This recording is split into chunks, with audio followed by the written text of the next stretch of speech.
തന്നു. അദ്ദേഹത്തെ ഞാനിവിടെ വളരെ ആദരപൂർവ്വം സ്മരിക്കുന്നു. അതോടൊപ്പം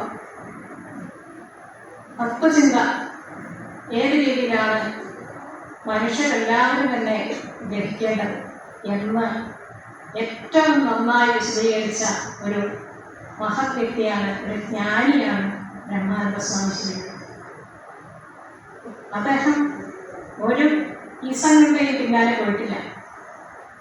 അദ്ദേഹത്തിൻ്റെ ഒരു വഴി എന്ന് പറയുന്നത് മറ്റാരാലും അനുകരിക്കപ്പെടാൻ പറ്റാത്ത തരത്തിലുള്ളത് ആർജവത്തോടു കൂടിയ ഋജുവായ ജ്ഞാനത്തെ മാത്രം അധികരിച്ചുകൊണ്ടുള്ളതുമായി അങ്ങനെ ഉള്ള ഒരു മനോഗതിയോടു കൂടിയ ഒരു വ്യക്തി സമൂഹത്തെ നോക്കുമ്പോൾ അവിടെ കാണുന്നതായ ഏതെങ്കിലും വിധത്തിലുള്ള അസമത്വങ്ങൾ അദ്ദേഹത്തെ വല്ലാതെ ബുദ്ധിമുട്ടിക്കുന്നുണ്ടായി. ആ ഒരവസ്ഥയിലാണ് ശ്രീവിദ്യാഘോഷിണി എന്ന ഈ ഗ്രന്ഥം ബ്രഹ്മാനന്ദ ശ്രീ രചിച്ചിട്ടുള്ളത്.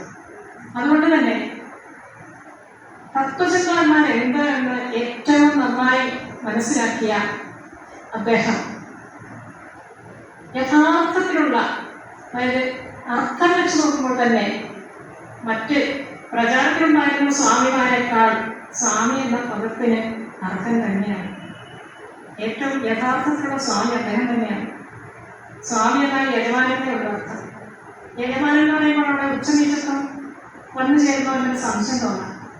ഉച്ചനീചത്വത്തെക്കാൾ ഉപരി കാര്യങ്ങളെ വ്യക്തമായി പഠിപ്പിച്ചു തരുന്ന ഒരു ആചാര്യൻ എന്ന നിലയ്ക്കാണ് ശിവയോഗിക്ക് ആ സ്വാമി പദം യോജിക്കുന്നത്.